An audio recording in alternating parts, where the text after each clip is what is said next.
ஏமக்குட்டியூர் அருள்மிகு மாரியம்மன் கும்பாபிஷேக விழாவை முன்னிட்டு தகடூர் ஆளினி குழு வழங்கும் சிறப்பு பட்டிமன்றம். தலைப்பு: பண்டிகை காலங்களில் மகிழ்ச்சியாக இருப்பவர்கள் ஆண்களா பெண்களா? என்னுடைய உரையை தொடங்குவதற்கு முன்னர் தலைமை தாங்கிக்கக்கூடிய நடுவர் அவர்களுக்கு நன்றி தெரிவித்து, எனக்கு வாய்ப்பளித்த இந்த ஊர் பொதுமக்களுக்கும் நன்றி தெரிவித்து உரையை துவங்க விரும்புகிறேன். அதற்கு முன்னால்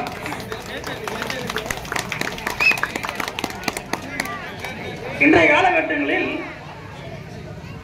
ஆன்மீக நிகழ்வுகள் நடைபெறுவது ரொம்ப குறைவாக இருக்கு.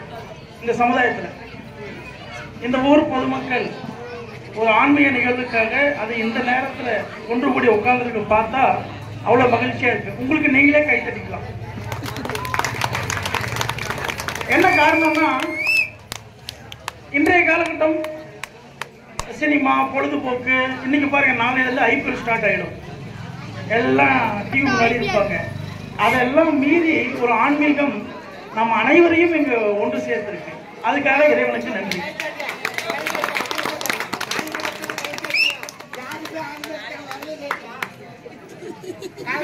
நம்ம நடுவர் அவர்கள் தமிழச்சி மா சித்ரா, நான் வியப்படைகிறேன் அம்மாவின் தமிழை கேட்டு. அவரின் வீச்சு, பேச்சு, அதோடைய வீரியம், இதை கண்டு நான் உண்மையிலே அவங்கள ரோல் மாடலாக எடுத்துக்கணும்னு எனக்கு தோணுது. அந்த மாதிரி அம்மாவோட பேச்சு இருக்கு.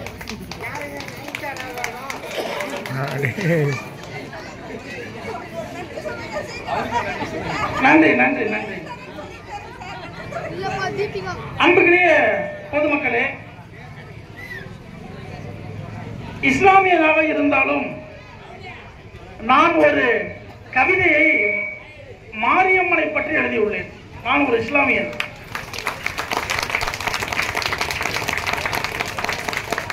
இன்றைய நிகழ்வு நாம சண்டை போடுறது கொஞ்சம் கழிச்சு போட்டுக்கலாம், ஆனா பெண்ணான்னு சொல்லிட்டு.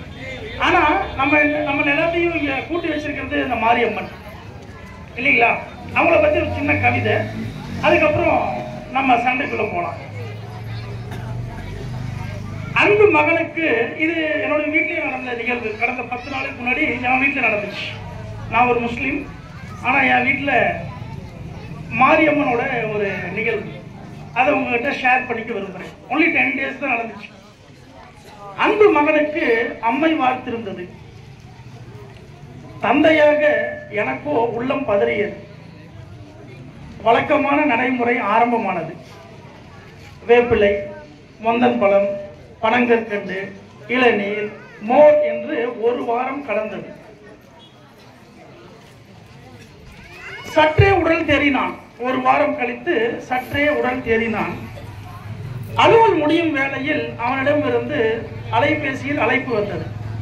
அப்பா, வரும்பொழுது மறக்காமல் வேப்பிலை பறித்து வா என்று கூறினான். அன்பு மகளின் கட்டளையாயிற்று, எப்படி தவிர்ப்பது? தந்தையாக உள்ளம் பதறது அல்லவா? சரி, உடனே நகர்வலம் வந்தேன். 2 சக்கர வாகனம் எடுத்துக்கொண்டு உடனே நகர்வலம் வந்தேன். நகரில் வேப்பிலை மரத்தை எங்கே தேடுவது?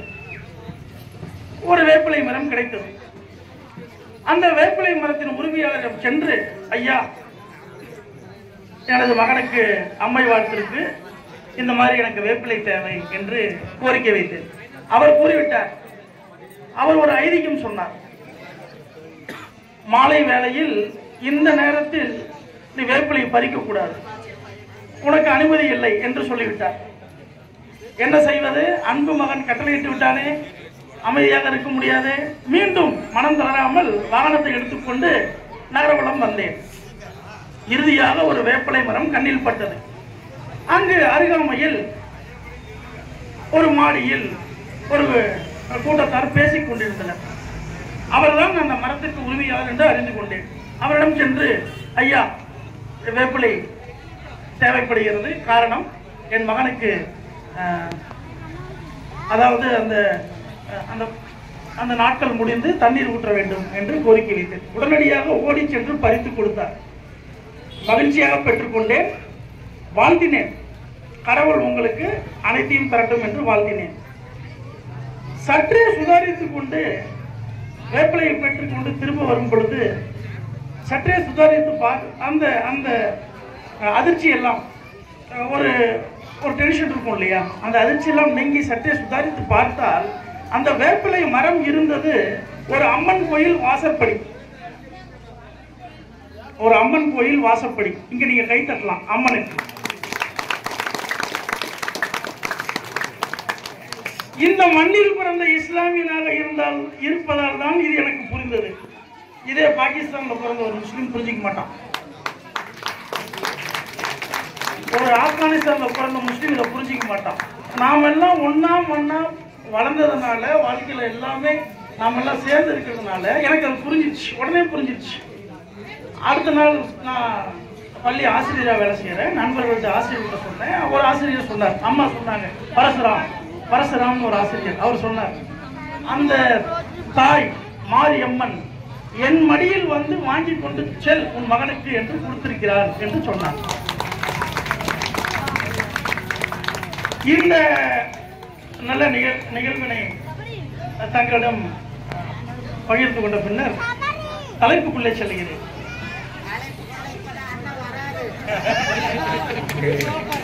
நன்றி. ஆக தலைப்பு மகிழ்ச்சியாக இருப்பது பெண்களா ஆண்களா? இங்க இருக்க கூட்டத்தை பார்த்தாலே சொல்லிடலாம். பெண்களோட பாப்புலேஷன் பாருங்க. இங்க வந்து மெஜாரிட்டியா உட்கார்ந்துருக்காங்க. இங்க ஆண்கள் மைனாரிட்டி. என்ன காரணம்? என்ன காரணம்? பெண்கள் அவ்வளவு மகிழ்ச்சியா இருக்கிறாங்க சார். அதை விட அவருக்கு ஒரு ரொம்ப நேர்த்தரா சொன்னாரு, ஓகே ஜோரா இருக்கு, அவருக்கு கைத்தட்டுங்க.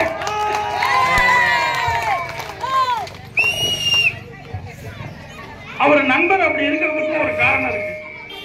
உழைத்து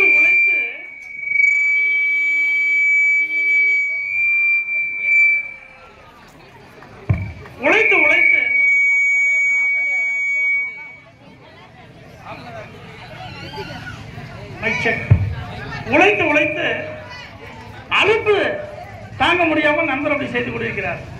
ஆக இங்க இருக்கிற இந்த ஊர்ல இருக்கிற ஆண்கள் நிறைய பேர் இப்ப உழைக்க போயிட்டாங்க, இன்னும் வேலையில் இருக்காங்க. அதனாலதான் பெண்கள் இங்க உட்காந்து கை தட்டிட்டு இருக்காங்க.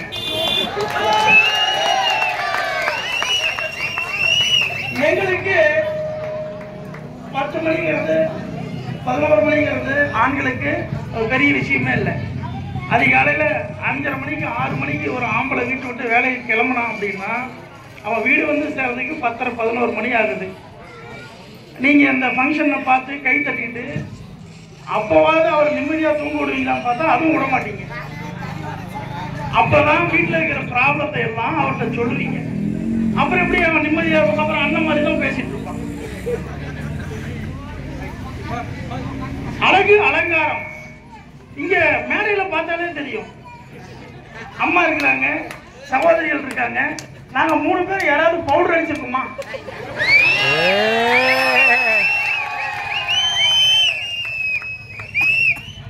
இப்ப ஐயா உட்கார்ந்து இருக்காரு, எத்தனையோ சபையை பார்த்திருப்பாரு, வயது முதிர்ந்தவர். ஐயாவே தீர்ப்பு வழங்கட்டும். இந்த 3 பெண்கள், இந்த 3 பெண்களும் பாருங்க எங்களை விட அழகா இருக்கணும்னு பவுடர் அடிச்சுட்டு ஒரு பண்டிகைக்கு வந்திருக்காங்க. நாங்க என் வாழ்க்கையில பவுடரும் பார்த்ததில்ல, ஃபேரன் லவ்லியும் பார்த்ததில்ல.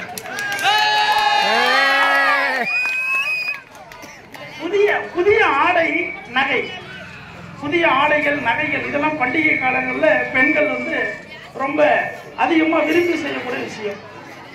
இப்ப எங்க வீட்டுல பண்டிகை வரப்போகுது, ரம்ஜான் பண்டிகை வரப்போகுது.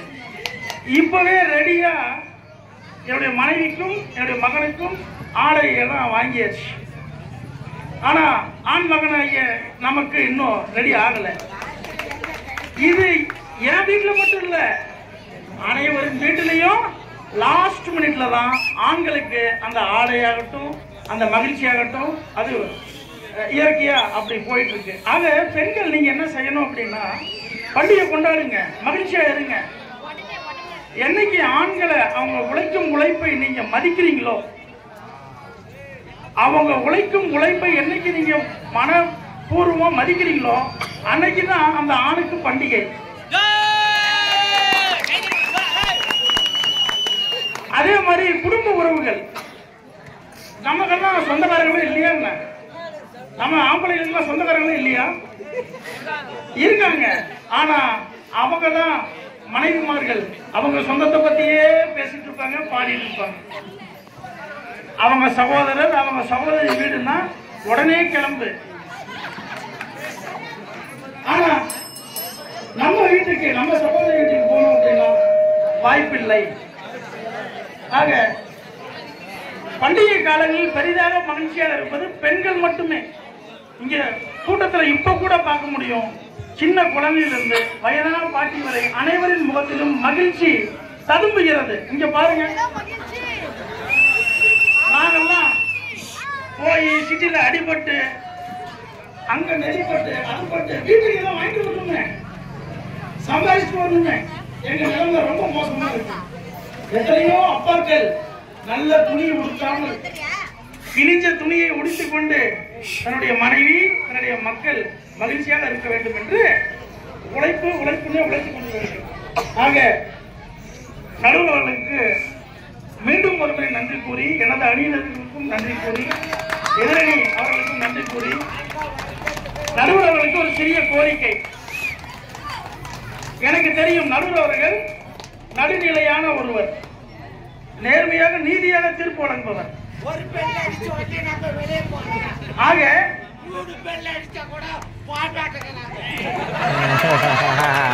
இந்த பண்டிகை காலங்களில் மகிழ்ச்சியாக இருப்பது பெண்கள் தான் என்று நடுவர் அவர்கள் தீர்ப்பு வழங்க வேண்டும் என்று கோரிக்கை வைத்து இந்த ஏமக்குட்டியூர் ஊர் மக்களுக்கு நன்றி தெரிவித்து அமர்கிறேன். நன்றி, வணக்கம்.